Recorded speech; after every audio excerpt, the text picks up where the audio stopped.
Well, kita akan selesaikan pelajaran tentang this is a beautiful teaching. Saya belajar pelajaran ini dari R.T. Kendall.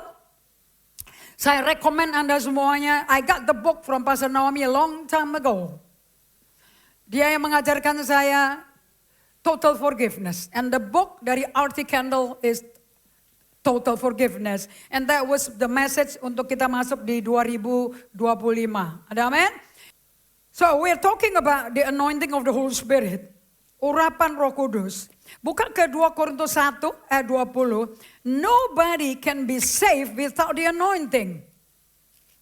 Tidak ada satu orang bisa diselamatkan tanpa urapan. Oke, 2 Korintus 1 ayat 20, 21, 22. Oke, kita baca sama-sama. 2, 3. Sebab Kristus adalah ya. Bagi semua janji Allah.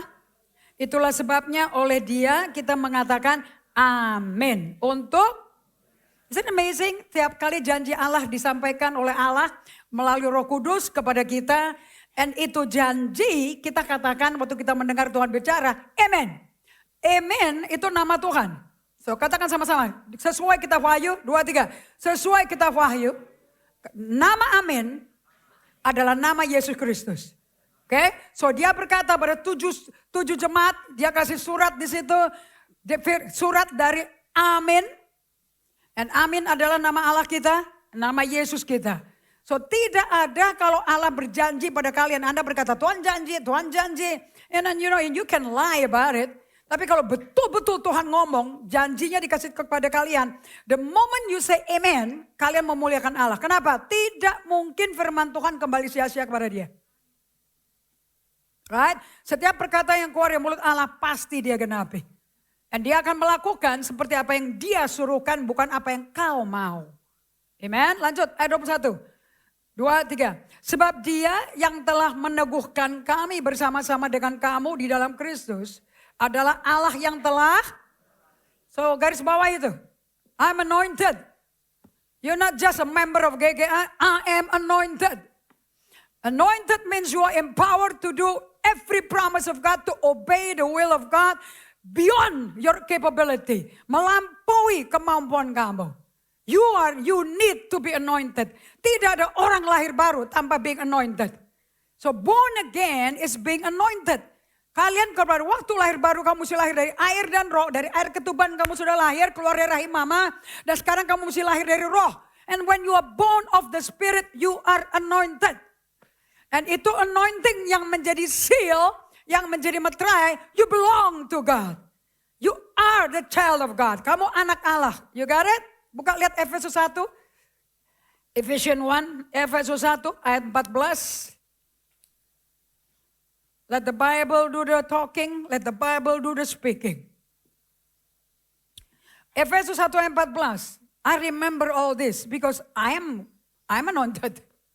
Saya tidak diurapi untuk pelayanan jadi gembala loh. Untuk jadi gembala, rasul, of course itu panggilan khusus. Saya gak usah sekolah Alkitab untuk panggilan itu. It's a chosen, it's a calling. Tapi sebelum saya mendapat panggilan itu, I am anointed. Sebagai orang percaya biasa, I am anointed. You understand? Anda gak bisa percaya Yesus Tuhan tanpa diurapi. Karena hanya orang yang karena Roh Kudus, Anda berani ngomong dari hati yang percaya, mulut mengaku, Jesus is Lord. Yesuslah Tuhan. Itu bukan intelek, itu bukan IQ. Itu adalah panggilan dan gerakan Roh Kudus moving you to confess Jesus is Lord. Ada amin? Makanya gak cocok kalau Kristen jadi agama. Gak ada agama Kristen. Itu dibuat sama orang non-Kristen. Dijuluki pengikut Yesus, pengikut jalan Tuhan namanya Kristen. Terjadi di Antioquia. Tapi cuma 3 kali dipakai kata Kristen, itu orang-orang anti Yesus yang ngomong.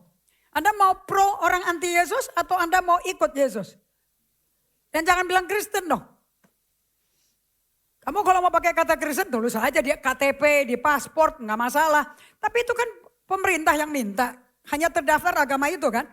Nangkap? But in your personal life, you're a follower of Jesus Christ. Kamu adalah pengikut pribadi hidup bangkit dari mati Yesus Kristus. Yang masih berbicara, kata-katanya ada di kitab suci ini. Dan setiap kata yang dia tercatat itu mau digenapi dalam kamu. Dan bukan kamu yang genapin. Bukan hamba Tuhan yang genapin. Tetapi Yesus sendiri yang menggenapi oleh Roh Kudus yang ada di dalam kamu. You understand? Jangan mentaati firman tanpa Roh Kudus suruh. Bukan, it's not by might, not by power, but by my spirit. Bukan oleh gagah kekuatanmu, tapi rohku. Dan hanya karena kalian berbahasa roh, gak bikin kamu diurapi loh. Okay, today we gonna speak about how the anointing disappear from you. Bagaimana urapan hilang dari kamu. Bagaimana urapan bocor dari kamu. The anointing can leak. Dan yang membuat urapan bocor itu karakter yang tidak sesuai Kristus. That's why ini gereja, basis daripada pengajaran di gereja ini dibangun oleh the basis of being an apprentice to Jesus. Kita semua akan masuk ke kelas, suka gak suka. Anda gak mau hadir is your call. Saya gak pusing. Okay? Semuanya harus dibentuk menjadi serupa Kristus. Itu panggilan Yesus. And saya yang manggil menjadi hamba Tuhan itu Yesus, bukan kalian. So I will submit to Jesus, not your desire. You don't like it, is your call. Life and death is in your hand. Ulangan 30 Musa berkata, hari ini aku berikan kepada kamu langit dan bumi, berkat dan kutuk, hidup dan kematian. Pilih kehidupan. Gak ada otomatis kamu dihidupin. Kamu jangan pikir Tuhan itu kayak Sinterklas ya. God is not a Santa Claus. Life is about choice. You choose to be ugly, you choose to die. You choose to be good in obeying God, you choose to live. In obedience, there's life. In death, in disobedience is death. Dalam ketidaktaatan adalah kematian. And untuk bisa taat dan bisa mimpin dan bisa memilih yang benar, dia kasih penolong. Namanya Roh Kudus. So jangan samakan Roh Kudus dengan karunia-Nya. Karunia-Nya itu dia punya benefit. Tapi pribadinya yang kamu mesti simpan. Bukan karunia-Nya. Do you understand this? Dan karunia-Nya diberikan pada kita. Even though kita murtad, karunia bisa tetap bekerja. Karena Tuhan is a God of millions of time chance. Dia selalu memberikan pada kita lebih dari second chance, third chance, fourth chance, fifth chance. Sampai titik tertentu. Tuhan berkata, out. Tuhan punya batas loh ya. Orang Israel cuma 40 tahun. Bangsa leluhur kita. Kayak Saul cuma diberi waktu tertentu. He was given 40 years. Dia extend 20 tahun sendiri tanpa urapan. Oke, kita baca sama-sama. Efesus 1 ayat, kita baca ayat 13-14 ya. Supaya kalian bisa jelas. 2, 3. Di dalam dia kamu juga. Karena kamu telah mendengar firman kebenaran.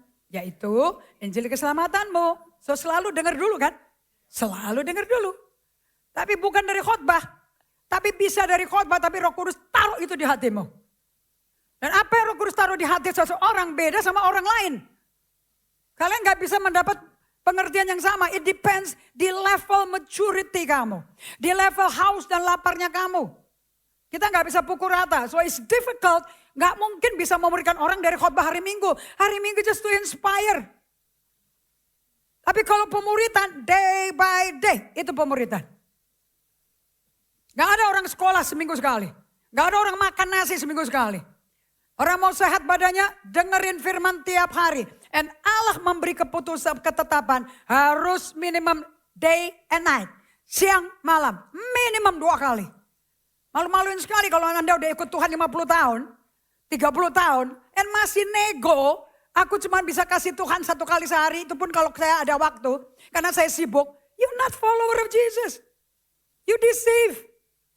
Kamu tersesat, tertipu dan akan nipu banyak orang. Apalagi kalau dikasih jabatan pemimpin lagi di gereja. How many people will be influenced by you to lie? Untuk jadi penipu. Oke? So Anda mesti dengar firman dulu. Yaitu Injil keselamatan. Yaitu Injil artinya kabar baik keselamatan. And di dalam dia, lanjut. Di dalam dia kamu juga. Ketika kamu percaya.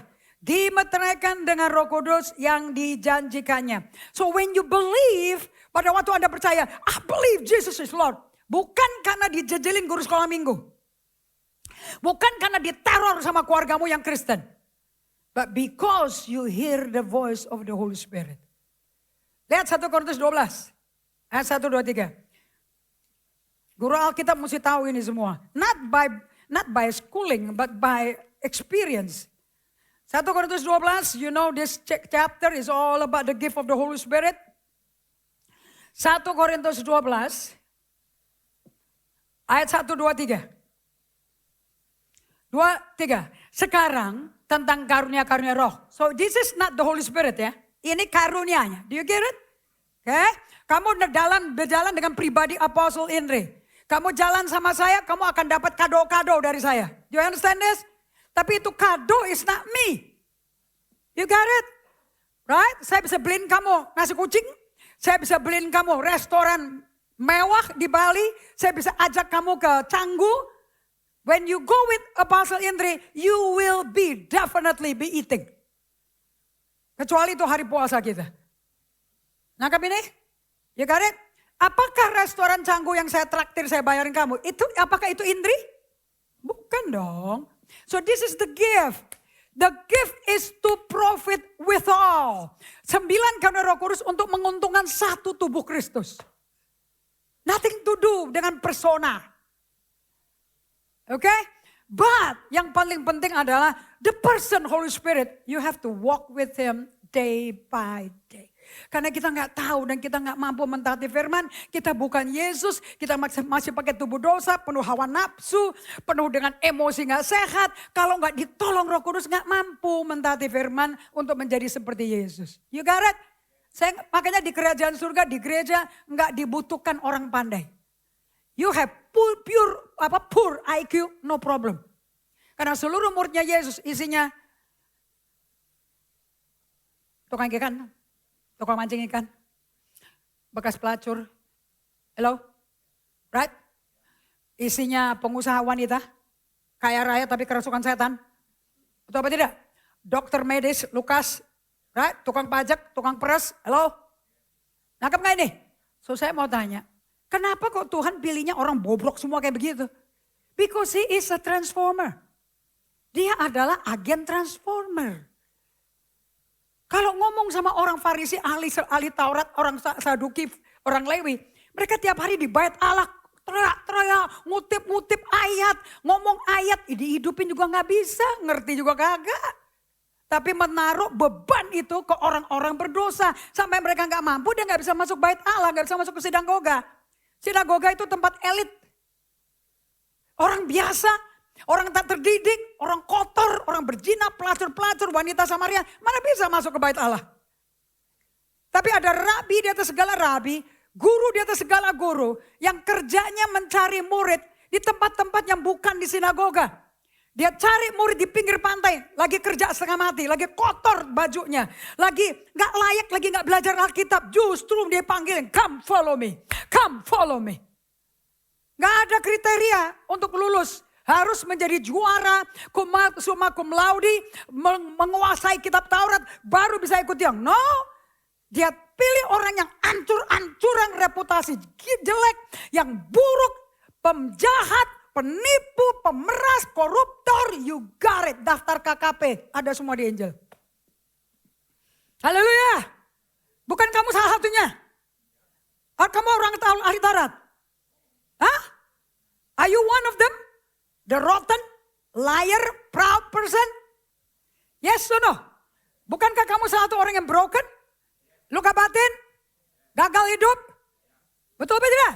So kenapa gak tepuk tangan? Tuhan pilih itu. Ya ampun. Agamawi banget loh. Emangnya kamu orang beres? Hello? Are you a perfect person? Holy. Righteous. Or rotten through and through. Gak ngerti ya itu bahasa Inggris tuh, dalam banget tuh. Busuk dari dalam keluar. Penampilan putih. Duduk sopan ngomong proper English. Tapi kalau udah disenggol dikit, meledak tuh volcano. Seperti badannya supir saya. Isinya nanah. Hari ini punggungnya bolong. Karena nanahnya begitu besar, karena dia tiba-tiba dia baru tahu kalau dia tuh diabetes. Jadi saya gak punya supir. Tapi karena kasih karunia Allah, adiknya supir saya menyupiri saya. Karena bosnya jemaat GGA. Namanya keluarga Pak-Pahan. Habis dipak-pak-pak sama apostol dia jadi Han. Isn't it God good? Saya gak pernah khawatir. Saya gak pernah ngomong sama Mary. Saya gak ngomong sama Ade, sekretaris saya. You know I don't have a driver. How do I go to? Kakakku aja diemin aku. Kakakku agak linglung. Udah lupa. Suka lupa. Adiknya aja kamar seberang-seberangan dia gak tanya. Nanti ke gereja gimana? Aku gak ditanya loh. Jadi aku tanya sama bapakku biar bapakku ketok dia. Ternyata ngetoknya sampai ke BSD loh. Jauh banget tuh. Dari satu rumah yang diketok. Ciciku di sini. Ciciku tinggal satu blok, berapa blok dari rumah kita. Dia gak telepon saya. Malah dia minta dijemput. Isn't life interesting? Amin. Kalau saya gak dibentuk sama Tuhan. I will be holding grudges lah. Ini punya keluarga katanya bertobat semua dengar suara Tuhan. Masa suara adiknya sendiri gak ada mobil, gak ditawarin mobil. But I don't have grudges. Saya ngomong Pak Herman, please kamu tahu Pak Herman sakit. Kamu gak mau tanya adikmu mau pergi ke kantor nama siapa. I learn untuk bisa mempunyai hati yang penuh pengertian, care. Itu gak otomatis. Gak otomatis. So it's good not to demand because love doesn't demand. Jangan nuntut. Tapi mengertikan. So saya mesti pakai sepatunya Pak Herman untuk ngomong pelan-pelan sama dia. Untuk ngerti. Jadi orang bisa kilaf. Kenapa kok bisa kilaf? Karena otaknya udah dirajut dengan program rute harian seperti ini. Di luar itu tidak ada. Tapi kalau dari kantor sekretariat, aku dibombardir. Apa sih besok dekat kantor bagaimana? Nanti mau dijemput pakai mobil apa? Dengan supir siapa? Oh itu si Ruth tuh. Yang satu militan, yang satu rebah dalam roh. Yang satu banyak penuh kebutuhan. Right? Habis itu nanya mau berbuat baik, nanyanya in the wrong timing. That's another thing yang kalian bisa terganggu emosinya. Si orang bisa berbuat baik, and yet kita responnya bisa salah loh. Because it's not the right time, in the right moment, in the right setting. Jadi saya mesti ajarin, between this hour, jangan aku diganggu ya. It's my Bible time. Nangkep ya? Dan saya gak pernah ngomong apa-apa, saya gak ngemis-ngemis. Kalau hati kita jujur dan tulus, pasti pertolongan dari Tuhan itu ada. Kenapa kok pertolongan dari Tuhan kepada saya ada? Because I'm always helping people. Orang yang selalu menolong orang akan menuai pertolongan. Gak usah takut. What you sow, you will reap. Kalau kamu hidup untuk individualis, hanya buat aku, asal aku nyaman. Nobody wants to be with you. Berteman pun juga gak mau. Because you're selfish. Nangkap ini? Karena kamu selfish, menjadi kayak shellfish. You know shellfish? Kayak keong. Sedikit gak enak, masuk ke keong. Orang gak tahu di mana kau. Ada problem, nyumpet lagi di keong. Kamu gak bisa kolaborasi, you cannot be having friend, gak bisa relate sama sekali. Okay? And by the help of the Holy Spirit, kenapa kita diurapi Roh Kudus? Supaya kita bisa ditolong dia, mengikuti jalan hidupnya dia. And jalannya dia adalah So kalau mau cari model sempurna di gereja, siapa model sempurna? Orang yang sempurna. Siapa? Angkat dong Alkitabnya. It's here.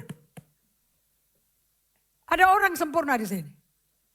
Yang tahu kapan menyelamatkan kamu. Kapan membuat kamu insaf akan dosamu. Do you know that God works with time and season? Kenapa kok saya gak bertobat waktu saya umur 6 tahun? Kenapa mesti tunggu 36 tahun? He knows. Dan hari ini saya gak nyesel. Dia insafkan saya di usia 36 tahun. Ternyata kesaksian perjalanan hidupku yang berantakan luar biasa menolong banyak orang. And Anda bisa duduk di sini because you are impacted by my life. Not because purely the gospel, my life. Karena hidup saya mesti jadi saksi hidup firman Tuhan. Ada amin? So saya mau Anda semua menjadi saksi hidup firman Allah. Amen? Supaya yang mendapat kemuliaan itu Tuhan. Let's read 1 Korintus 12 ayat 1, 2, dan 3. Rupa-rupa karunia tetapi satu roh. Sekarang tentang karunia-karunia roh. Ayo lidah murid 2, 3. Aku mau saudara-saudara supaya kamu mengetahui kebenarannya. Garis bawah itu. Berarti sekarang belum tahu kebenaran. Kalau sudah tahu suratnya nggak perlu bunyi seperti itu. Got it? Kamu, ayat 2 lanjut. Kamu tahu bahwa pada waktu kamu masih belum mengenal Allah. Ngomong sama kiri kanannya, ada momen saya gak kenal Allah. Saya tidak kenal yang namanya Allah Abraham, Ishak, Yakub. Saya gak kenal Allahnya Tuhan kita Yesus Kristus. But today kita dikasih kenal. Right? Kamu tanpa berpikir, ciri-ciri orang gak kenal Allah. Kamu tanpa berpikir ditarik kepada berhala-berhala yang bisu. Apa itu berhala bisu? Patung bukan? Patung, jampe-jampe. Oke, ayat 3. Karena itu aku mau meyakinkan kamu. 2, 3, 4. Bahwa tidak ada seorang pun yang berkata-kata oleh roh Allah. Dapat berkata, terkutuklah Yesus. Jadi film Hollywood kalau pakai Jesus. Itu ada Roh Kudus nggak orang itu? Hah? Kalau film Hollywood, dalam film adegan tegang, suspense, spy, tembak-tembakan, yang langsung Jesus. Itu pakai Roh Kudus apa bukan? Nggak bisa jawab kan? Masa Hollywood ada Roh Kudus yang bener aja tuh. Alhamdulillah, kalau gitu kamu ikut Hollywood aja, nggak usah ikut ke GGA. Please lah, mestinya jawabnya tuh serentak. Ya bukan dong Apostle, gitu loh. Nyengir, takut jawab, takut salah. Tapi tahu hatiku gitu, nanti pas ketemu Apostle, aku tahu cuman gue belum keluar. Bawa kembali ke firman, jiplak aja. Oke, ayat 3, 2, 3. Karena itu aku mau meyakinkan kamu. Bahwa tidak seorang pun yang berkata-kata oleh roh Allah dapat berkata terkutuklah Yesus. Curse be Jesus, gak mungkin dong. Dan tidak ada seorang pun yang dapat mengaku Yesus adalah Tuhan selain oleh. So siapa yang bikin intriga utama? Agnostik total. Tahu gak orang agnostik? Gue percaya ada kuasa yang lebih besar. Ada Allah dan God, tapi aku belum tahu namanya Yesus. Kan saya bukan orang Kristen. Keluarga kami non-Kristen. Keluarga kami aliran agama capcay. Apa aja membuat capcay datang. Entah tahu gak capcay? Ya, capcay itu makanan enak gitu loh. Ambuladol. Asal membawa jen-jen, itu Tuhan kita. Dari 4 anak yang pertama kali mengaku Jesus is Lord, justru yang teroris. Jadi keluarga-keluarga, Bapak Ibu sekalian, kalau punya anak yang susah sekali. Kalau orang Tionghoa bilang, wow, what? Gue sama anak satu ini. Kayak mami saya udah ngomong, gue salah ambil orok kali ya di rumah sakit ya. Ini anak orang kali diambil nih. Kok yang 3 gak kayak begini, kenapa 1 kayak begini? Mungkin campuran kimianya salah kali. Nah itu kalau orang sudah frustrasi, habis akal, putus asa, ngomongnya kayak gitu. Jadi kalau orang tua ngomong gitu bukan benci kita. Dia gak tahu mau diapain. Kok suruh jadi anak sopan, hormat orang tua kok tidak bisa. Kok maunya melawan. If you have that kind of child, kalau kamu punya anak seperti itu, anak itu akan menjadi kunci pintu pertama untuk kuasa Roh Kudus bekerja di keluargamu. Jangan bilang sialan kamu. Jangan bilang anak kurang ngajar lu bikin orang tua susah. Justru apa yang susah bagi orang tua itu tidak mustahil bagi Allah. Anda akan bertemu dengan sisi ketidakmustahilan Allah. So never buang anak sejelek apapun. Itu tetap anakmu. Dan melalui dia, Yesus akan bekerja. So lihat kiri kanannya, kalau kamu satu keluarga. Kamu anak yang dibuang-buang gak? Anak yang dilabel-label gak? Kalau mami saya labelnya pakai bahasa Belanda. Ya ben brutal van de brutaliteit. Kamu kok bisa ketawa, kamu bisa bahasa Belanda. Ntar gue tahuin dulu balik loh. Oke, itu kalau brutal itu bahasa Inggrisnya brutish. You brute. Kalau Yohanes Pembaptis ngomong sampai you brute of vipers. Kamu ular beludak. Nah itu udah saya tuh. Tapi justru orang yang kayak gitu yang Tuhan cari. Karena mereka gak bisa menolong diri. Tapi Tuhan datang untuk menolong orang-orang kayak begitu. Ingat Yesus gak cari orang sehat, Yesus cari orang sakit. Yesus nggak cari orang benar, Yesus cari orang berdosa. Kalau Anda merasa benar, makanya Anda nggak ketemu Tuhan. So kalau kejelekanmu, kebobrokanmu, kelemahan dosamu kebongkar dan dibongkar, jangan marah. Justru itu momen kamu akan ketemu Tuhan. Karena nggak ada yang bisa nolong kamu dalam keremukan hidupmu, kecuali datang ke Tuhan. Ada amin? So thank God untuk anak prodigal. In every family pasti ada anak yang prodigal. Amin. And Tuhan akan bikin skenario di mana si prodigal suatu hari nggak bisa ngapa-ngapain kecuali balik ke keluarganya. Ada amin? The book is about prodigals. Kalau Anda mau tahu, the whole Bible 66 book is about prodigal, the return of the prodigal. Dari mana saya tahu? 66 buku isinya mengenai kembalinya anak bungsu. Maksudnya bukan anak bungsu ya. Itu anak bungsu tapi prodigal. Anak kurang ajar, anak yang murtad dari papahnya. Kenapa kok 66 buku? Because Israel are the prodigal.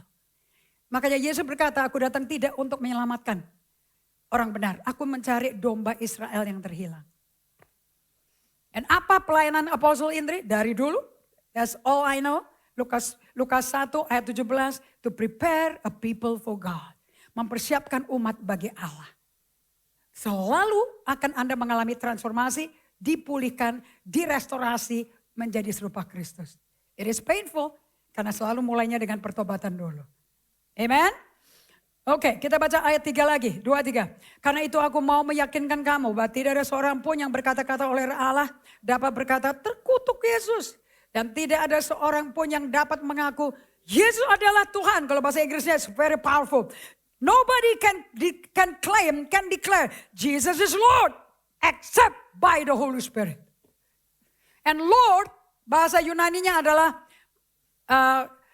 kurios yang artinya my master. Nobody can declare Jesus is my master except by the Holy Spirit. Kenapa mesti penting that you declare Jesus is kurios? Because sebelum kamu bertobat, sebelum kamu datang ke Yesus, kamu punya kurios adalah iblis. Bukan Efesus 2, nggak ada yang heran seperti. Kalau nggak perlu bertobat pikiran kita. Efesus 2 ayat 1, 2, 3. Let the finger do the walking through the holy pages. Amen. Efesus 2 ayat 1, 2, 3. Makanya agama gak nyelamatin. Masa orang pelanggaran dia nyelamatin dengan datang ke gereja. Datang ke tempat ibadah. Ya gak mungkin tuh ya, butuh Roh Kudus. 3, 4, 5. Kamu, katakan, kamu tuh saya. Bilang ke dirimu sendiri, kamu tuh saya. Okay. So ganti kata kamu dengan saya. 2, 3. Saya dahulu sudah mati karena pelanggaran-pelanggaran dan dosa-dosa saya. Saya hidup di dalamnya karena saya mengikuti jalan dunia ini. Bukan jalan bumi loh, dunia. Sistem yang mengoperasikan planet bumi. Karena saya mentaati penguasa kerajaan angkasa. Yaitu roh yang sekarang sedang bekerja di antara orang-orang durhaka. So dulu kita orang durhaka bukan? Kalau kamu mau tahu who you are, you should know where you come from. If you know where you come from, then you know what the purpose of life. Dengan kamu datang kepada Yesus, dengan Yesus panggil kamu. Nobody come to Jesus except Jesus call you. Tidak ada satu orang datang ke Yesus kecuali Yesus panggil kamu. Oke? Tidak ada agama Kristen. It's about you and Jesus is relationship. Hubungan pribadi. Lanjut, ayat yang ketiga. Sebenarnya dahulu kami semua yang duduk di ruangan ini termasuk yang online. Semua juga terhitung di antara ayat 1 dan 2. Yang durhaka itu loh. Ketika kami hidup di dalam ciri-ciri orang durhaka. Hidup dalam hawa nafsu. Menuruti kehendak daging. Dan pikiran kami yang jahat. Oh, lihat kiri kanannya. Pikiranmu jahat loh. Siapa bilang kamu orang baik? Anda bisa pakai Christian Dior, but your mind is evil. Lanjut. 2, 3. Ketika kami hidup di dalam hawa nafsu daging. Dan menuruti kehendak daging dan pikiran kami yang jahat. Katakan sisanya 2, 3. Pada dasarnya kami adalah orang-orang yang harus dimurkai sama seperti mereka yang lain. So kita sama nggak seperti Yudas Iskariot? Kita sama nggak seperti Petrus, Simon bin Yunus? Kita sama nggak seperti murid-murid yang membangkang Yesus? Ngomong sama kiri kanannya, jangan lupa dari mana kau berasal. Jangan jadi kacang lupa kulit. Nobody is good. Nobody is sick. Buka Roma 3 ayat 1 sampai 10.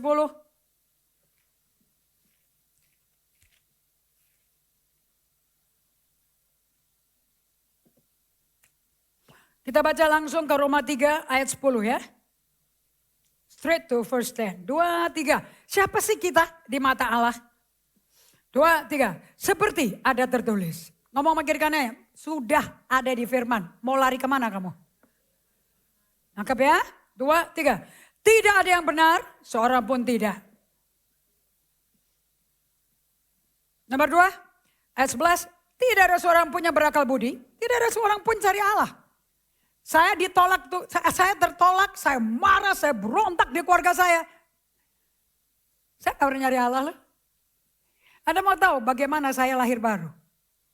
Mami saya berdoa berlutut buat saya 7 tahun. Bagaimana saya tahu? Mami kan orangnya gak pernah cerita-cerita, orangnya pendiam. How do I know? Tuhan kasih penglihatan jam 4 sore di rumah tempat saya berdosa. Tinggal sama-sama dengan bekas pacar saya. Saya lagi beresin barang saya. Dan saya dapat penglihatan jam 4 sore mata terbuka. Enggak mata tertutup, terbuka. Dan namanya open vision. Dan saya melihat anak kecil. Di gambar itu pakai rambutnya blond, rambut panjang. Lagi ngintip pintu kamar yang kebuka. Dan di depan pintu kamar kebuka itu. Ada seorang mami berlutut di kasur. Dan Allah Bapa ngomong ke saya langsung. Dan Allah Bapa kalau ngomong gak pakai hey. Karena nama saya dipanggil sama Tuhan bukan Indri Gautama. Indri Gautama itu ganti nama. Nama panggilan saya dari perut rahim mami saya adalah Ineka. Dan Allah panggil kedua kali, Ineka. Kamu bisa seperti ini karena 7 tahun mamimu berlutut. Dari mana saya tahu 7 tahun? Orang kalau udah disakiti sama anak berontak, gak mungkin ingat berapa lama dia doa. Dia cuma tahu aku doanya lama buat anak ini loh. Tapi Tuhan ngomong, dan pada waktu dia panggil saya Ineka, saya tahu dan tahu Allah itu papi. Karena hanya papi panggil anak pakai namanya.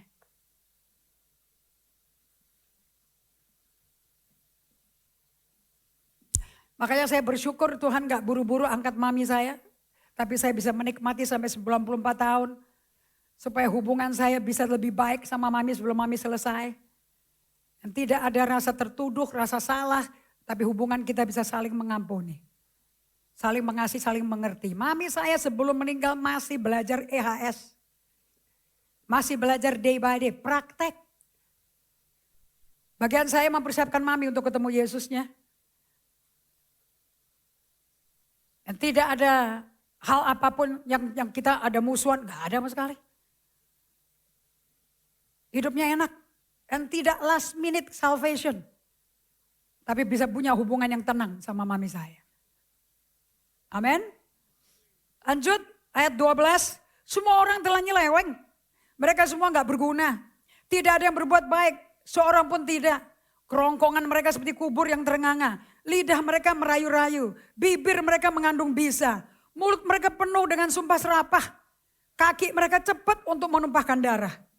Keruntuhan dan kebinasaan mereka tinggalkan di jalan hidup mereka. Dan jalan damai gak mereka kenal. Rasa takut pada Allah gak ada di orang itu. Ayat 23 katakan sama-sama. Karena semua orang telah berbuat dosa. Dan telah kehilangan kemuliaan Allah.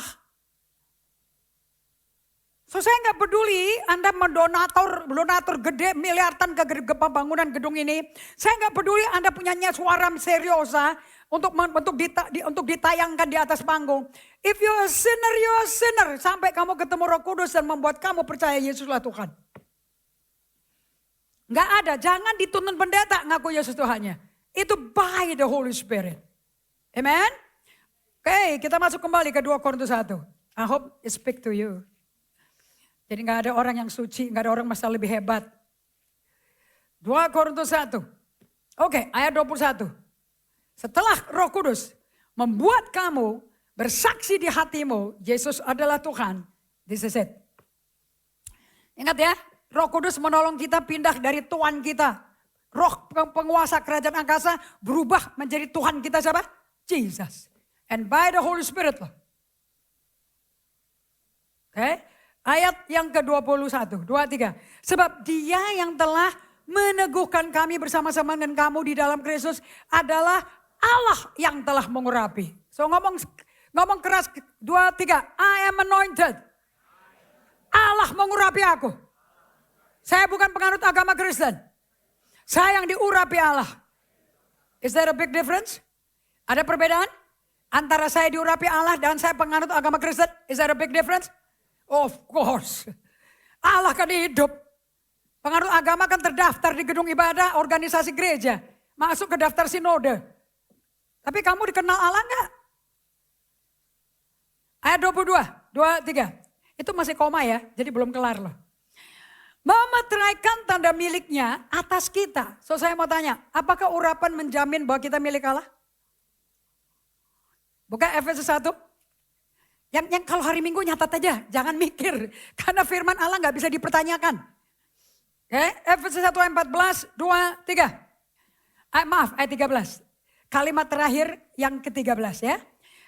Dimeteraikan dengan Roh Kudus yang dijanjikannya itu. Berarti kita semua akan terima Roh Kudus apa tidak? Pasti orang dijanjiin kok.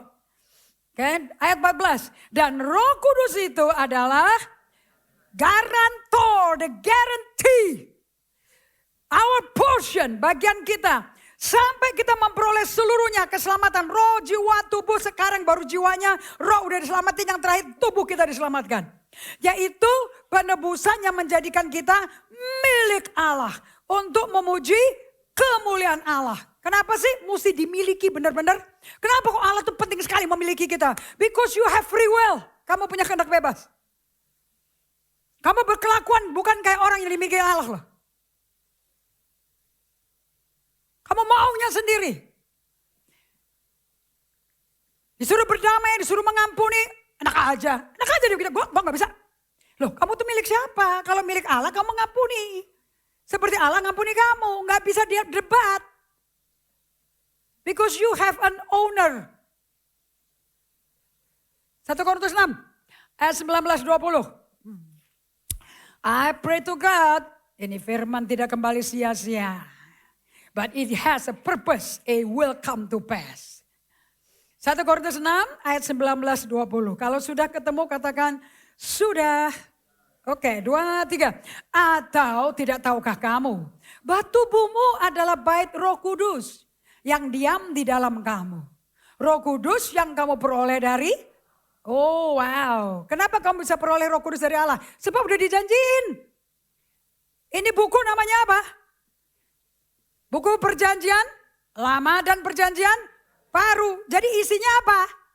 Janji, bukan cerita buruk, bukan kengerian. It's all the promises of God. Ada amin? It's a good book. Janjinya bagus-bagus. Orang berdosa, orang durhaka dikasih Roh Kudus. Bukankah bagus? Amin. Yuk lanjut yuk. Dan bahwa kamu bukan milik kamu sendiri. Berarti jalan Tuhan, perintah Tuhan harus kamu taati. Tidak ada pendapat masuk. Kalian tidak bisa mempertanyakan firman. Firman berdaulat. Firman berintegritas. Apa yang Allah katakan, pasti dia genapi. Bilangan 23 ayat 19 berkata, God is not a man that he should lie. That everything he spoke will come to accomplishment. Allah bukan manusia loh. Dia gak mungkin berdusta. Apa yang dikatakan pasti terjadi. Itu integritas loh. Belum tentu kamu suami istri sumpah-sumpah pernikahan. Air mata bercucuran untuk baca sumpahnya aja dibaca. Lupa nanti. Halo? Dan Kanda bersumpah loh. Kita akan setia sama kamu dalam suka dan duka. Kaya dan miskin. Sakit dan sehat. Sakit itu termasuk lumpuh loh. Kaya dan miskin. Dan tidak ada yang bisa memisahkan aku. Kecuali maut. Do you know there's a covenant? Itu perjanjian. Covenant itu perjanjian artinya. bukan kontrak. Kontrak bisa di terminated. Kontrak bisa diterminasi. Karena meterainya 10.000 perak. Covenant is your blood life, man. Covenant itu meterainya darah. Darah gak bisa mati. Makanya orang kalau gak cocok setelah kawin, bawa dipelajari, udah tahu dua-duanya pabriknya beda. Cetakannya beda, nilainya beda. Kamu kawin sama orang berbeda. Makanya jangan jatuh cinta pertama. Apa itu namanya tuh? Cinlok. Ketemu pacar di tempat lokasi yang sama. Kok pikir 1000 tahun kali. Mumpung ada cinlok, deketin orang HRD. Tahu gak HRD? Sumber daya manusia. Daftar latar belakang itu orang apa ya? Aku suka loh sama dia. Tinggal orang HRD-nya akan guyonin kamu, bikin gosip. Atau dia bilang, sini. Kamu cinta sama dia. Dan kalau dia cinta kamu, dia akan berkata, tunggu 1000 tahun. Artinya apa? Jangan mikir 2 kali. Gak cocok. Bunuh diri kau. Kadang-kadang orang juga, Tuhan bisa ngomong sama orang non-Kristen kok. Itu hanya pakai hikmat aja. Maka minta CV-nya itu orang, latar belakangnya kayak apa. Jangan cinlok. Lock the chin. Apa saya? 20. 20. Sebab kamu telah dibeli dan harganya telah lunas dibayar. Karena itu muliakan Allah dengan tubuhmu. Don't use your body to satisfy your lust. Jangan pakai badanmu. In your body is full of lust, compulsion, impulsiveness. Ngotot aja.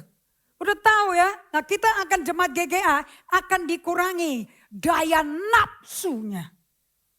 Nafsu shopping, nafsu belanja, nafsu makan. Anda mau tahu, semua nafsu paling jitu diujinya melalui puasa makan. Sebab Yesus pertama kali masuk dalam pelayanan, ujiannya puasa 40 hari. Tidak makan, tidak minum. Kenapa? Because your lust for food is the same as your lust for sex. It's the same as your lust for power, position. So saya mau tahu pada kalian, hari Rebo ini, next week, kita mulai dengan practice of Jesus. We start fasting. Kita akan puasa. Puasa bukan tahan lapar. Puasa bukan untuk kurusin badan. Puasa is praying with your body. Berdoa dengan tubuhmu. Roma 12 ayat 1 dan 2. Persembahkan tubuhmu sebagai persembahan yang hidup. Ibadah yang sejati. You want to worship? Ibadah itu bahasa Inggrisnya a common worship. When you worship, you give everything to God. So Tuhan bisa punya space, punya tempat, punya waktu to be with you, to do what He wants to do, and to transform you. Kalau badan ini milik kamu, makan terus. Dari makan pagi, siang, sore, tengahnya snack. Setelah makan siang, snack. Setelah makan malam, supper. Pagi hari, kolesterol naik. Gula tinggi. Terus kalian minta BPJS. I think you're crazy, you know. So kalau engkau betul-betul mau tahu bagaimana menyembah Allah, do it with your spirit, by your willingness in your soul, with your body. Makanya ini semua saya nggak bisa ngulangin, karena ini ada di Practicing the Way. Di bagian yang Yesus hidupi, Jesus live like this. Kenapa kok Yesus mesti puasa? Karena dia pakai tubuh dosa. Bagian yang nggak dosa dari Yesus cuma rohnya. But the rest is sin.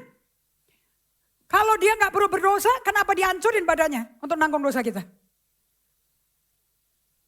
So on Wednesday, kenapa kita puasa 2 kali per minggu, Rebo dan Jumat? So Anda puasa dari pagi, nggak breakfast, all the way sampai jam 3 siang. You start eating slowly. Buah dulu. Jangan langsung mie. Jangan langsung nasi campur. Nasi tempong. Pecah lambungmu. Pelan-pelan, slow down. Memang hidup dengan Tuhan is a very slow process. Anda ingat khotbah saya di tutup tahun? Saya bilang, Tuhan, Kau berfirman bahwa Kau akan membalas semua kejahatan, semua ketidakadilan, penghakiman milikmu. Kapan dihakimi? Kok gak dihakimi terus? Kayaknya orang yang jahat sama gue kok tambah kaya raya sih. Tambah hidup enak, aku yang gak enak Tuhan. Dan karena kau terlalu lama, sini deh gue beresin dulu dah. Now that's lust, itu loh nafsu. Dan supaya otot itu tidak ada. Supaya Tuhan bisa kerja di dalam kamu dan musuhmu dalam waktu yang tepat. Seperti Esau dan Yakub. Setelah 25 tahun bermusuhan. Di waktunya Tuhan. Yakub ketemu Tuhan. Menjadi Israel. Dengan Israelnya dia ketemu Esau. Esau tidak datang untuk membunuh balas dendam. Sekalipun datang dengan 400 tentara. Dia datang untuk memeluk dan mengampuni dan berdamai dengan adiknya. Dan Yakub kagum sekali. Kok gak dibunuh aku ya? Bahkan dia kasih persembahan, gak usah, aku udah kaya, gak perlu. Even orang jahat dipiara Tuhan loh. Kain dipiara Tuhan, Esau dipiara Tuhan. Makanya kamu kutukin orang yang nyakitin kamu, percuma. Sebab di mata Tuhan semua ciptaan miliknya dia. Penghakiman itu urusan dia, not urusan kita. Dan kalau dia menghakimi, jitu, sangat jitu. Ada amin? Semuanya untuk kemuliaan kita. Karena kamu kurang kenal Tuhan jadi cekak pikirannya. So, apakah kita milik Allah? Tandanya kita milik Allah apa? Katakan urapan Roh Kudus. Katakan urapan Roh Kudus. Oke, kita masuk ke slide. Dan saya ulangi lagi.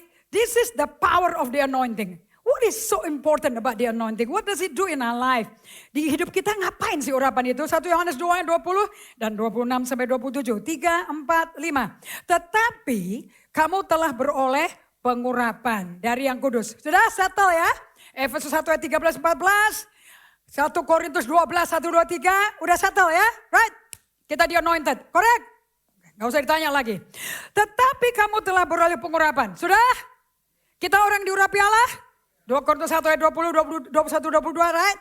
Dan dengan demikian kamu semua mengetahui. Mengetahui apa? Buka Alkitabnya ayat 19. Guru-guru sesat ada di antara kita. Dan kamu akan tahu guru sesat apa enggak dari urapan itu. Ayat 26, lanjut. Semua itu kutulis kepadamu, yaitu mengenai orang-orang yang berusaha menyesatkan kamu. Sebab di dalam diri kamu tetap ada pengurapan yang telah kamu terima daripada. So saya mau tanya, guru sesat datang kamu takut gak kalau kamu diurapi? Tidak, karena urapan akan kasih tahu kok. Akan ada sinyal. Jangan dengar, gak usah didengerin. Jangan follow itu, nangkap gak? Cuman karena nafsumu belum dikontrol, nafsu kalian belum di exercise, otot ngontrol nafsu belum di exercise, nafsumu akan ngotot bikin kamu kebablas dan urapan dilabrak loh. The only enemy for every believer, your number one enemy is yourself. Musuh utama dan nomor 1 dari orang pengikut Yesus. Dan sudah ikut Yesus dengan benar dan udah urapi loh. Tetap bisa jatuh dalam dosa loh. Kalau enggak perlu dikasih penolong yang setia dong. You know who is the number one enemy? Yourself. Yang namanya nafsu, hawa nafsu daging, hawa nafsu mata, dan keangkuhan hidup. Itu 3 kalau tidak diikat, dilatih, dijinakkan, tidak dikasih makan tiap hari, itu akan kuasai kamu. Karena di Alkitab penuh kok, ada orang yang diurapi bisa bernubuat, tapi hidupnya gak cocok sama urapan itu. Contohnya Saul. Bisa nubuat di tengah-tengah Samuel. Tapi telanjang bulat. Dan mau membunuh Daud. Bisa benci orang tuh. Urapan belum tentu cocok sama karakter orang loh. So kalau ada orang berkata, saya melihat apostle, ya lihat aja gak apa-apa. Dan saya dapat penglihatan apostle, ya terima aja. Dan ada pesan Tuhan buat orang ini, ya catat aja. Dan cek sama Roh Kudus bener gak? Kalau sudah sampaikan. Kalau dia nolak doakan. Doakan sampai kapan? Sampai terjadi. Everybody has a calling. Everybody. Hanya karena kamu punya urapan, punya karunia-karunia, it doesn't mean you are You're a leader. Nggak bikin kamu apa-apa. Bukankah Yudas juga punya karunia Roh Kudus? Yudas Iskariot. Dia bisa nggak ngusir setan? So, orang berdosa juga bisa. Tapi be careful. Karakternya nggak cocok sama urapan itu.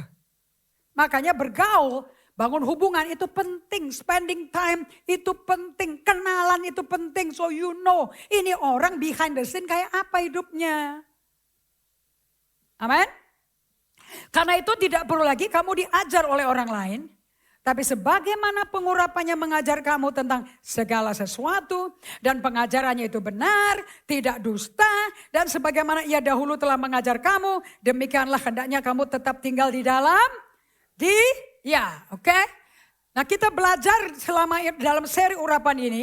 Ada 3 macam manusia dengan 3 macam urapan. Oke, kita baca sama-sama 1 Samuel 16 ayat 1 sampai 12. Tapi kita fokus ke ayat 1 aja. 2, 3. Berfirmanlah Tuhan kepada Samuel. Berapa lama lagi engkau berduka cita karena Saul? Bukankah ia telah kutolak sebagai raja atas Israel? Isilah tabung tandukmu dengan minyak, pergilah. Aku mengutus engkau kepada Isai, orang Bethlehem itu. Sebab di antara anak-anaknya telah kupilih seorang raja bagiku. Ada berapa orang yang berperan di sini yang Tuhan berurusan? 3. Nomor 1. Saul, buat apa kamu duka cita terus? Nomor 2, lihat ayatnya. Buka Alkitab dong. Berapa lama kamu berduka cita kepada Saul? Karena Saul, Saul ya. Nomor 2, pergilah. Isilah tabung tandukmu. Aku mengutus engkau kepada Isai, orang Bethlehem. Kenapa? Sebab di antara anak-anaknya telah kupilih sebagai seorang raja bagi. So saya mau tanya, apakah Saul masih raja? Waktu itu Saul masih efektif raja? Samuel disuruh sama Tuhan. Kau pergi, bawa tandukmu, isi minyakmu, urapi. Kamu pergi ke keluarga Isai di Bethlehem. Urapi orang yang aku pilih pribadi sebagai rajaku bagi bangsa Israel. Samuel stres, depresi. Kalau Saul tahu aku mengurapi dengan tanduk di muka umum. Ya mati dong aku. Dan Allah berkata, dengerin Samuel. Kamu adalah nabiku, suaramu berkuasa untuk menyatakan pesanku di zaman ini, di musim ini. Yes bos. Tapi aku gak mau mati. Dan Allah berkata, kamu bawa persembahan-persembahan. Kamu ajak keluarga Isai, kita mau berikan korban persembahan di rumahnya dia. Jadi orang satu kampung diundang untuk persembahan bagi Tuhan. Lihai gak Tuhan? Lihai gak? Dan di tempat itu dia bikin semua perjamuan dengan memberikan korban bakaran di situ.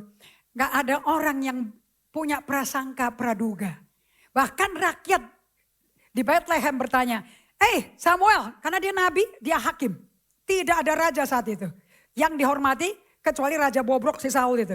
Kan karakternya udah gila sekali itu. Dan Saul memerintah tanpa urapan Allah. Udah baca kan ayat 1? Udah ditolak belum deh? Jadi ada urapan gak? Orang kalau ditolak Tuhan ada urapan gak? 0.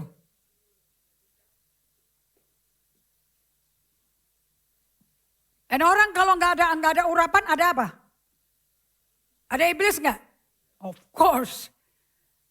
Nggak mungkin kalian itu dipenuhi Roh Kudus dengan bersamaan dengan kuasa setan. Nggak mungkin lah. Oke? Dan kemudian dia pesta. Orang Bethlehem berkata, engkau datang untuk apa? Ada berita apa? Ada apa? Panik semuanya. Enggak kok.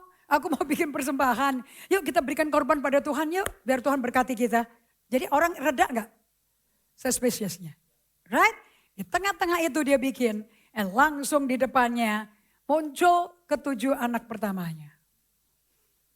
Di situ ada Eliab, Syamah, Abinadab, semuanya badannya gede-gede. Dan langsung dia lihat anak pertama. Oh ini pasti double anointing ini. Ini pasti apa yang dipilih yang paling tua. Karena yang paling tua itu paling senior dapat double warisan. Tapi Allah langsung intervensi loh. Allah langsung berkata, bukan. Aku gak pernah lihat ayat 6. Sungguh Samuel berkata, di hadapan Tuhan ada orang yang diurapi. Tapi tuh ayat 7 Tuhan berkata apa? Tapi berfirmanlah Tuhan kepada Samuel, jangan pandang paras atau perawakan yang tinggi.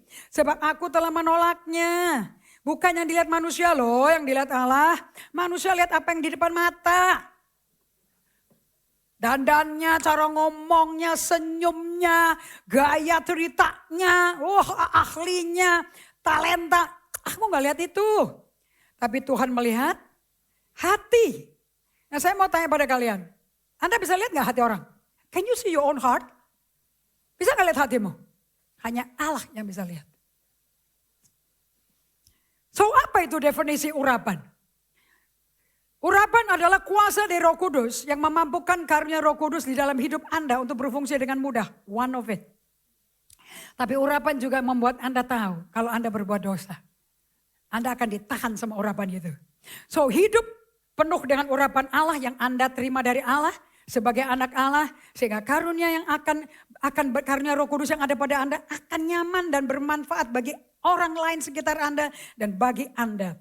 Tapi kalau Anda hidup di luar urapan Allah, itu akan bikin Anda penuh pergumulan dan capek. Pelayanan itu melelahkan. So, nggak ada orang yang bisa sehat di dalam kerajaan surga dan dalam pelayanan kalau nggak hidup di dalam urapan Allah.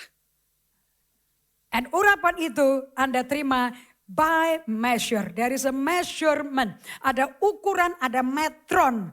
Bahwa semua orang urapannya beda, nggak semuanya sama. Dan satu-satunya orang yang punya urapan tak terbatas namanya siapa? Yesus, Yohanes 3:34.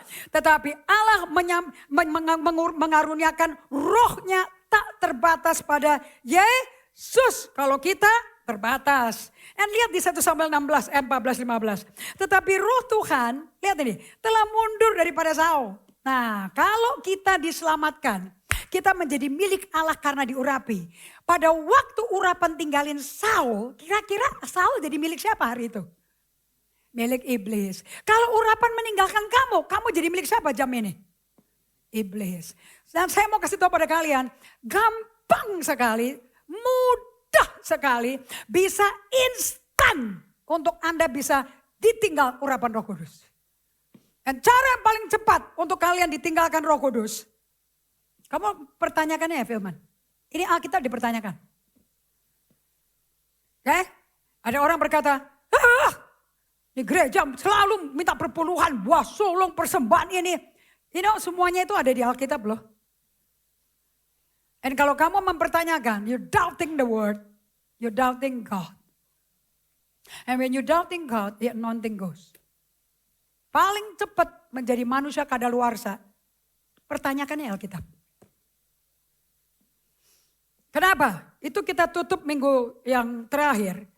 Di Mazmur 138. Let's open Mazmur 138. Di perjanjian lama,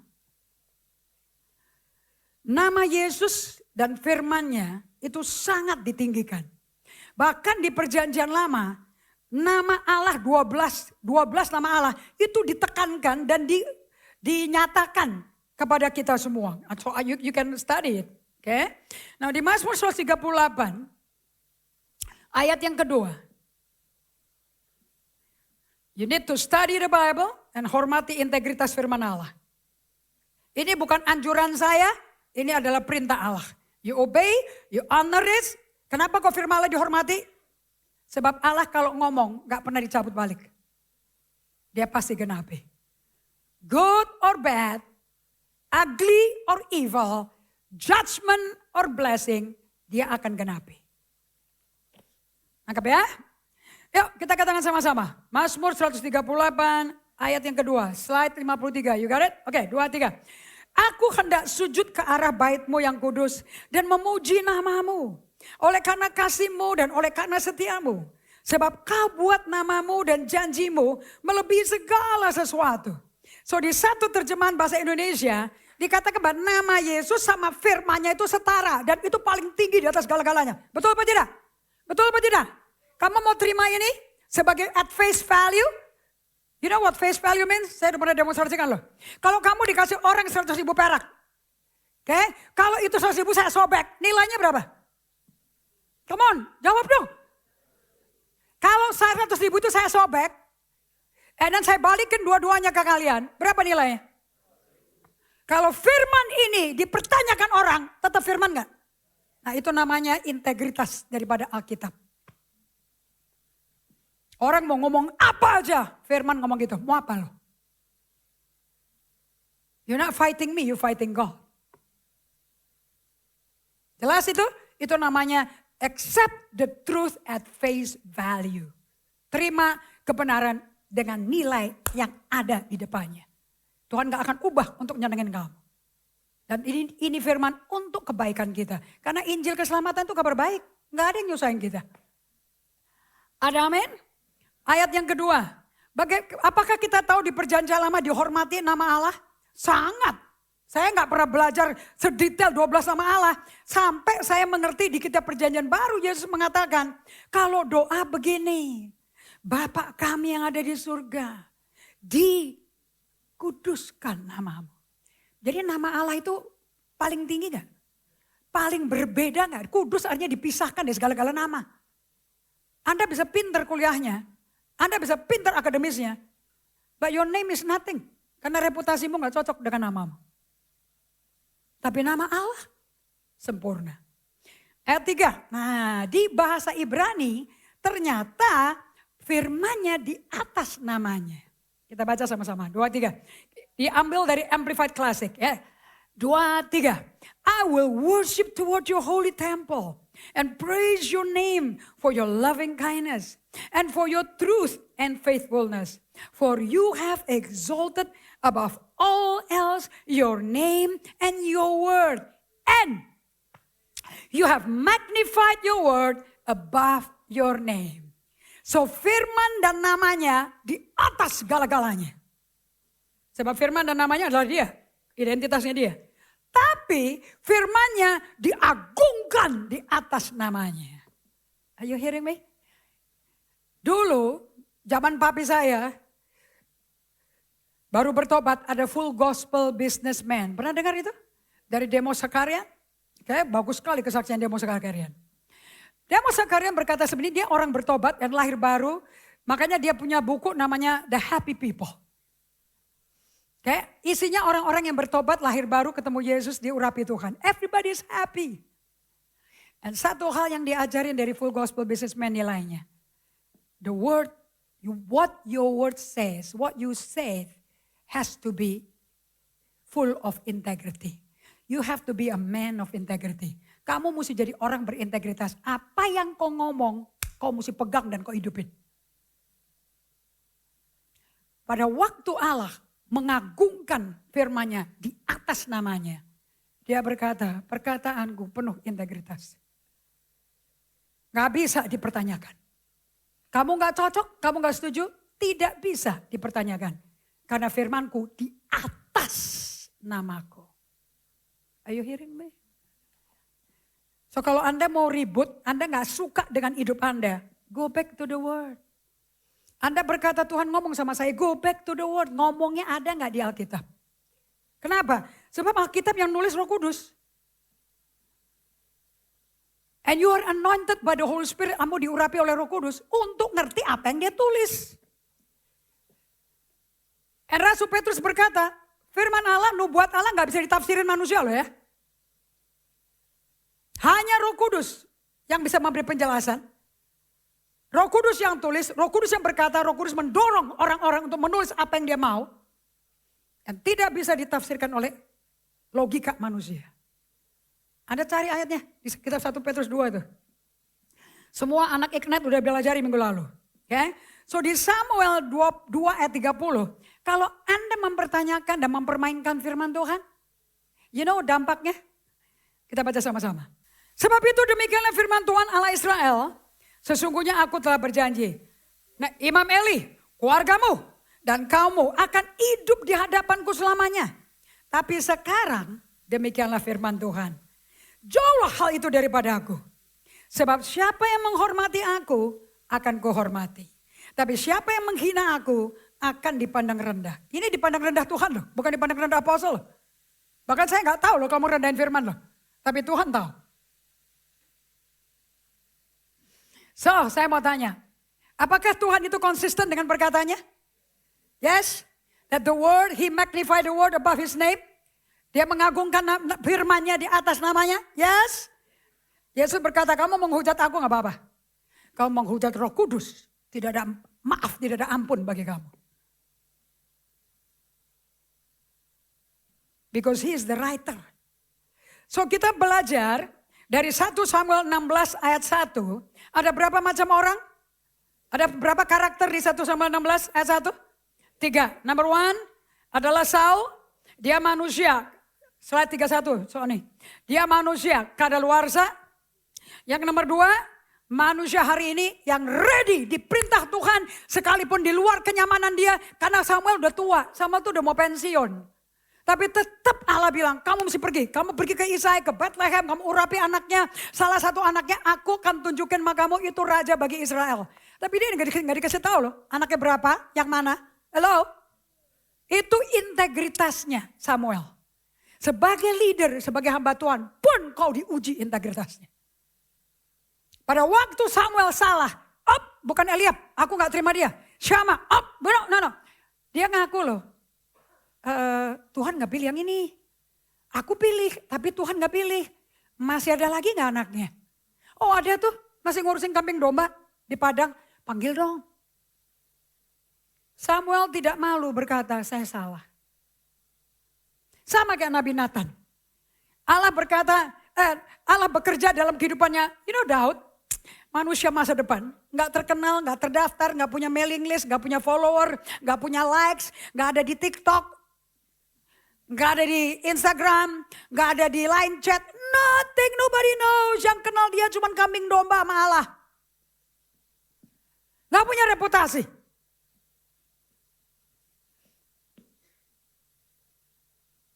Dan Allah pilih dia. Sangat muda usianya. Anda mau tahu kenapa Allah pilih dia? Yang gak terkenal, masih muda. Do you want to know what? Satu hamba Tuhan terkenal ngomong seperti ini. Saya quote aja ya. Gak tahu ada di slide apa enggak tuh Sony. Jangan pernah pilih orang yang bisa sukses cepat tanpa persiapan. Saul suksesnya kilat sekali, tapi tidak pernah dipersiapkan. Daud persiapannya panjang sekali. Samuel gak pernah ngomong loh. Pada si Daud, pada waktu dia mengurapi minyak dengan tanduknya itu. Dave tahu nggak? Untuk engkau menjadi raja bagi bangsanya Allah yang Allah pilih. Kamu tahu kan Allah pilih kamu kan? Karena kuasa Allah udah bekerja begitu urapan diturunin. Kuasanya bekerja. Dia belum dikenal, belum apa-apa. Setiap kali Roh Kudus ninggalin si Saul, bukankah setan ngegangguin Saul? Yang dicari siapa? Bukankah orang mencari pemazmur? Betul gak? Pemain kecapi. Jadi ini anak reputasinya apa? Main kecapi. Dipanggil main kecapi, enggak dicari nabi, enggak dicari pengkhotbah hebat. Tukang main gitar. Setiap kali dia main kecapi, setannya terganggu yang ada di Saul dan keluar. Orang yang dipersiapkan Tuhan, walaupun belum dilepasin, belum waktunya, udah dipakai Tuhan. Kalau Samuel kasih tahu sama Daud, untuk kamu jadi raja gantiin Saul, tunggunya 20 tahun. Dan dalam 20 tahun lu diburon, lu diuber terus, mau dibunuh loh. Kamu akan diancam, kamu akan mau dibunuh, dihancuri kalau bisa kamu dibinasakan karena dia iri. Coba kalau Daud dikasih tahu gitu, kira-kira kabur gak deh? Kayaknya ke domba 3 ekor gak apa-apa kok. Aku baik-baik aja, gue yang nyusahin orang, kenapa kok aku mesti mengalami gitu, betul tidak? Tapi Samuel gak kasih tahu loh. Allah gak kasih tahu pada Samuel. Kenapa? Dalam persiapan di buron, kabur melarikan diri terus dari Saul. Yang diuji di pada Daud, urapannya dimurnikan. Ada orang keluar berkata, saya keluar karena saya tidak pernah dikasih jabatan apa-apa. Loh kamu lagi dipersiapkan kok minta jabatan bagaimana? Dan panggilan tuh gak usah diminta, dikasih. Daud gak pernah minta diurapi, gak pernah minta kedudukan, gak pernah. He just happy to be with God. Anda mau tahu kitab Mazmur kita? Dari Mazmur 1 sampai 150. Yang bikin gereja Elevation sangat terkenal. Let everyone who has breath praise the Lord. Itu udah dibikin sebelum Daud jadi raja. Karena kuasa Tuhan ada di dia. Anda mau tahu Saul? Ciri-cirinya Saul? Urapan udah diangkat dari dia. Tetap berkuasa 20 tahun. Untuk bunuh Daud. It's all about jealousy. Gara-gara iri. Iri yang jadi pahit sekali. Sampai membenci, membunuh loh. Makanya Anda pendiam-pendiam kalau sakit hati-hati. Aduh kalau kamu tipe-tipe kayak gitu cepet lari ke WC cari Tuhan. Nah. Benar cari Tuhan. Itu Mazmur adalah kunci untuk cari Tuhan paling cepat. Alat kita untuk lari ke Tuhan waktu emosi kita jahat, emosi kita negatif. Cari Tuhan, buka Mazmur. Gak usah tanya apa-apa. Buka Mazmur, doa aja di situ. Pilih yang hatinya sama kayak kamu. Yang diperlakukan gak adil. Diperlakukan dengan jahat, dengan kejam. Pilih 150 masa kurang. Belum Mazmur 119, 176 ayat. Lama sekali kau doa sama Tuhan. 176 kali teriak-teriak sama Tuhan. Halo. Itu Mazmur penting. Urapan itu ditentukan tebalnya, dalamnya, tergantung karaktermu. That's why David 16 tahun diburon terus sama Saul. Dan Tuhan izinkan. Nomor satu kita ada manusia kadaluarsa, dia anointing is no longer there. Yang kedua manusia saat ini, this is Samuel, in season, out of season, dia ready. Gak ada, aku udah tua, aku capek, aku sih udah gak. Yes sir, yes Lord.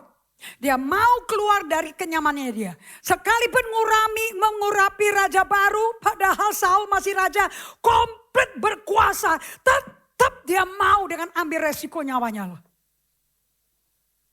Gak ada cinta diri lagi. Sama sekali gak ada. Nomor 3, manusia masa depan yaitu Daud. A man of tomorrow. Manusia kadaluarsa Raja Saul. Dia tidak tahu kalau dia udah gak ada urapan. Allah ninggalin dia gak tahu sama sekali. Gila gak tuh. Dan masih bekerja berfungsi pakai sebagai orang yang diurapi.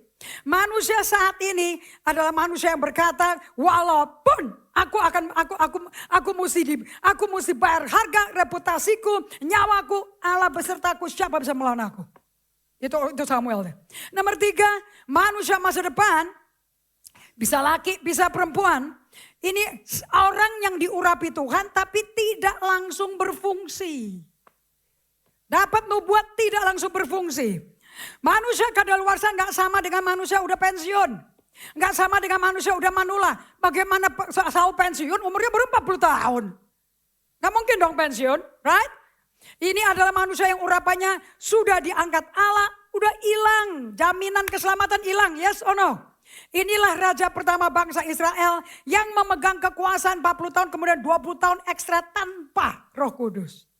Nah perbedaan antara Saul dan Daud. Setelah Saul disingkirkan, Allah angkat Daud jadi raja. Tentang Daud, Allah telah menyatakan, aku telah mendapatkan Daud bin Isai, seorang yang berkenan di hatiku dan yang melakukan segala kehendaknya. Anda mau dipakai Tuhan luar biasa? Minta sama Tuhan hati yang berkenan pada Allah. Who always obey the word. Selalu menghormati firman Allah di atas segala-galanya. Pikiran mau begini, perencanaan mau begini, tapi Allah ngomong gini, tunduk langsung. That's manusia masa depan. Oke, seperti saya udah bagikan pada kalian, manusia kadaluarsa punya follower, punya mailing list, punya kemuliaan hebat, terkenal, perang banyak kemenangan, jabatan yang diomongin kemenangan masa lampau. Jabatan ada, tapi gak ada urapan. Daud, manusia baru, gak ada siapa-siapa, gak dikenal, gak ada followers, mailing list, buka gadget aja gak bisa. So saya mau tantang jemaat siang hari ini, kamu mau jadi orang yang mana? Mau jadi manusia kadaluarsa cepet sekali kalau mau jadi manusia kadaluarsa. Jangan taati firman. Jangan baca Alkitab, jangan belajar Alkitab, jangan taati. Langsung lakukan apa yang kau mau. Instan. Urapan meninggalkan kamu.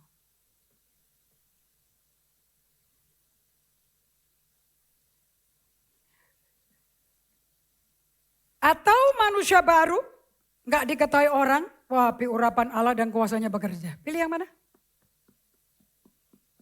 Saul cuman kacungnya si Saul. Bukankah dia cuma ngangkat senjatanya Saul?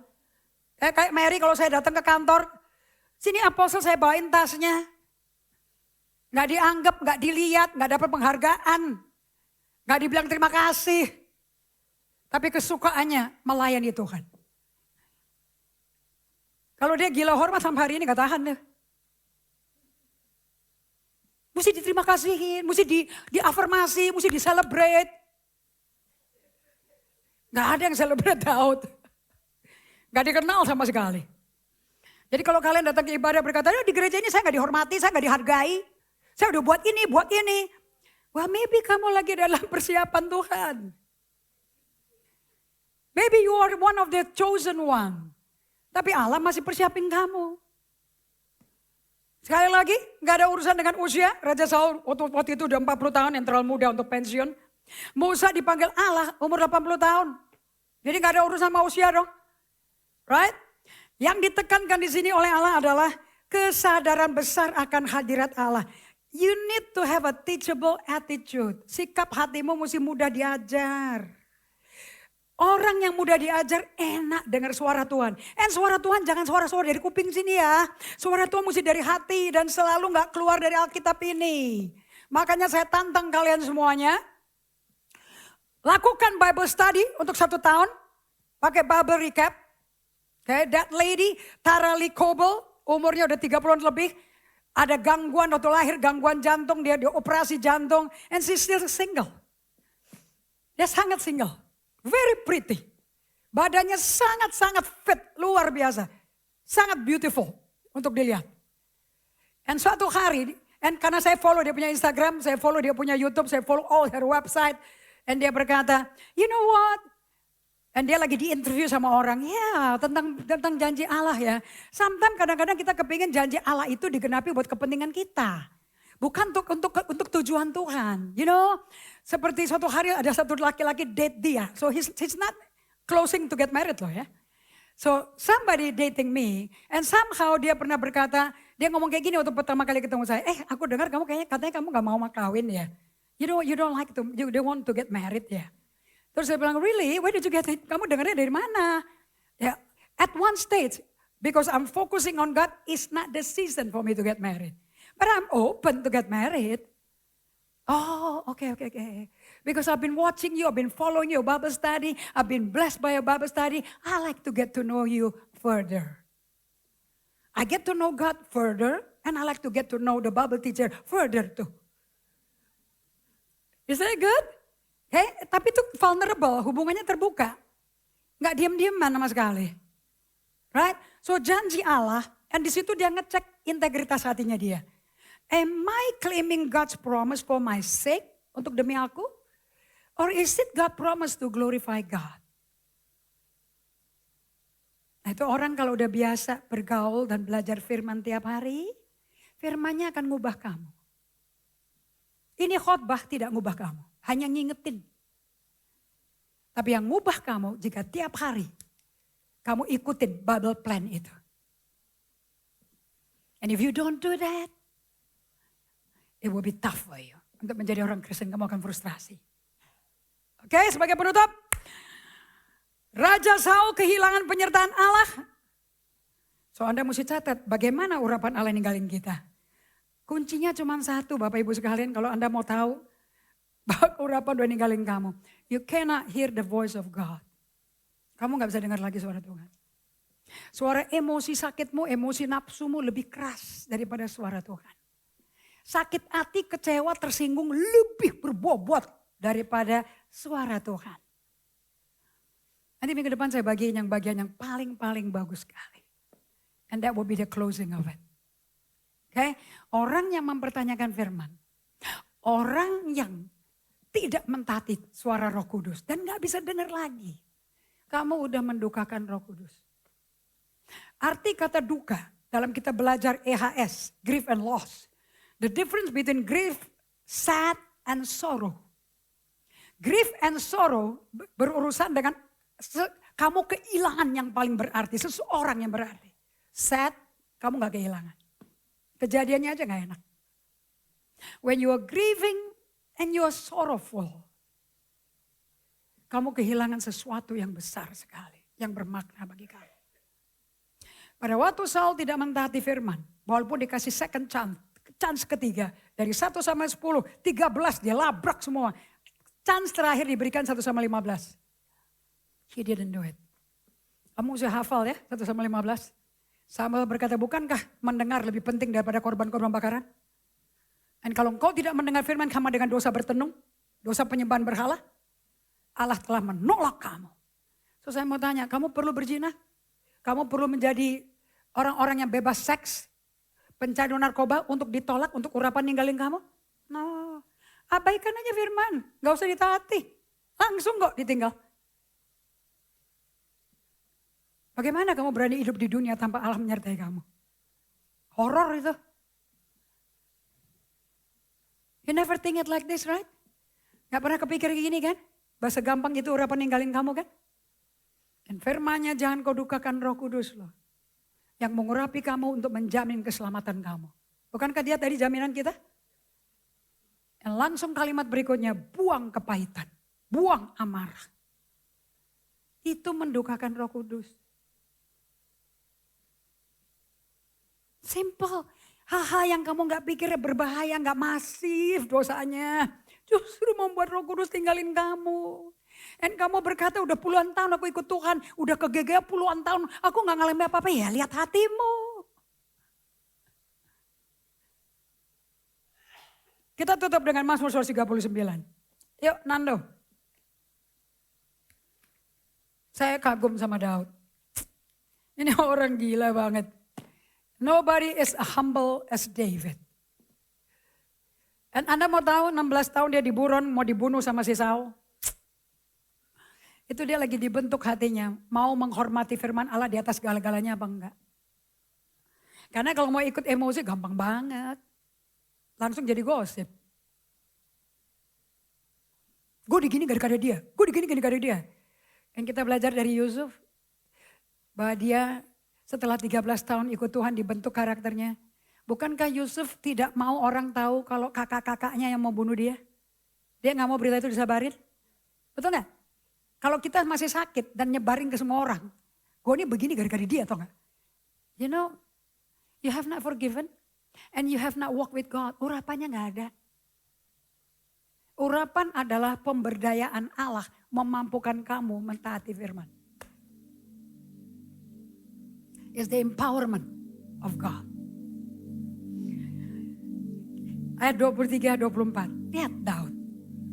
Lihat Daud. A man after God's own heart. Gak perfect emosinya. Tapi emosi kotornya hanya Tuhan yang tahu. Musuhnya gak ada yang tahu. Saul aja gak tahu. Minggu depan ya. Kita bahas 2 pasal amazing. Selidikilah hati aku. Sini Henry. Ya Allah. Kenallah hatiku. So, saya mau tanya pada kalian. Si Daud kenal gak hatinya dia? Kalau dia minta Tuhan selidiki dong aku. Dia tuh kenal gak hatinya dia? No. Kalau kenal ngapain repot-repotin Tuhan selidiki hati dia?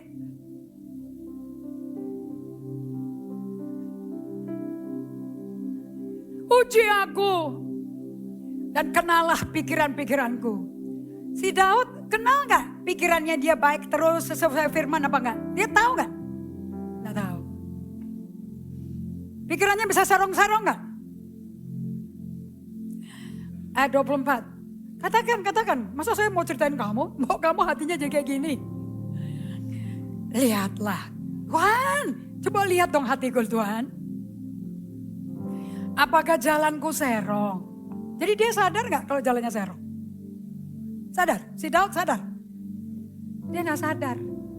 Mazmur 19 dia berkata, buat aku sadar atas dosa yang tidak kusadari.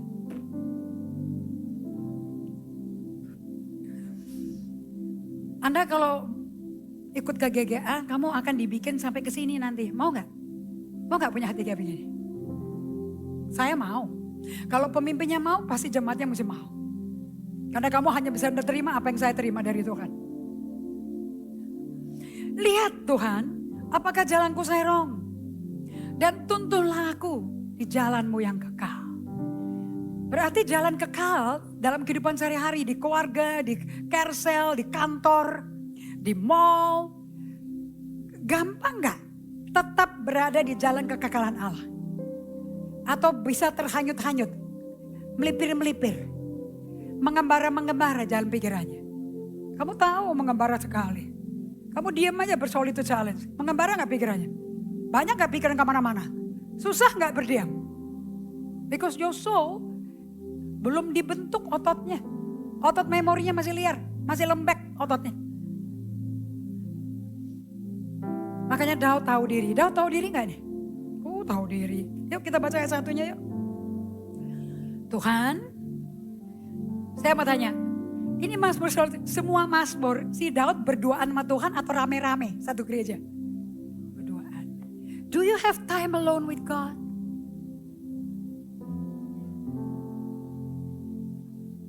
Do you make time alone with God? Bisa ngomong kayak gini. Tuhan, Engkau menyelidiki dan mengenal aku. Dia kerasa gak kalau Tuhan korek-korek dia? Kerasa gak? Of course. Engkau mengetahui kalau aku duduk atau berdiri. Engkau mengerti pikiranku dari jauh. Engkau memeriksa aku kalau aku berjalan dan berbaring. Segala jalanku kau maklumi. So Tuhan gak langsung menghakimi ya. Dikasih kesempatan loh. Sebab, coba kamu jadi Daud, keluarin. Sebab sebelum lidahku mengeluarkan perkataan, sesungguhnya semuanya kau telah ketahui. Ya Tuhan, dari belakang, dari depan engkau mengurung aku. Engkau menaruh tanganmu ke atasku. Oh, terlalu ajaib bagiku pengetahuan ini, terlalu tinggi. Nggak sanggup aku mencapainya. Tarik napas, ada gap di situ. Renungkan kembali. Kemana ya aku dapat pergi menjauhi rohmu? Kan diurapi, gak bisa ditinggalin Roh Kudus dong. Kemana aku dapat lari dari hadapanmu? Jika aku mendaki ke langit, engkau di situ. Jika aku menaruh tempat tidurku di diri orang mati, kalau Anda suka ngomong mau mati aja, mau bunuh diri, di situ pun engkau ada. Jika aku terbang dengan sayap fajar, si Harsa kemarin ngomong, kamu minta apa? Ya aku sekarang punya keluarga di GGA, aku gak kayak itu loh punya sayap terbang. Sayap terbang itu apa? Menclok. Saya bilang kamu ngomong pakai syair kayak si Daud gini loh. Jika aku terbang dengan sayap fajar mau kabur dari Saul dan membuat kediaman di ujung laut, juga di sana tanganmu menuntun aku dan tangan kananmu memegang aku. Oh Tuhan. Sangat intim gak Tuhan? Kamu udah kayak gini, udah di level ini. Kalau belum melakukan sahabat, solitude silent gak akan nyampe. Karena ini orang punya pengalaman pribadi sama Tuhan. Ini ngomong perasaan, bukan intelek. Sehingga tidak ada sombong. Tara Lee Coble berkata kalau engkau mau melakukan Bible study, doa 5 hal ini. Oh God, give me wisdom, knowledge, and understanding. Berikan padaku hikmat, pengetahuan, dan pengertian. Nomor 2, buat aku lebih dalam mengenal engkau dan mengenal sesama. Supaya aku bisa mengasihi engkau lebih lagi dan mengasihi sesama. Dan buat aku tidak gede kepala. Don't allow me to be puffed up. Dan kalau aku melihat ternyata pengertianku itu sesat. Bawa aku ke jalanmu lagi Tuhan. 5, direct my step to follow you. Tuntun aku langkahku mengikuti engkau. Amen. Baru baca Alkitabnya. Dan harus doa itu setiap hari. Before you read the Bible. Because it's not about your brain.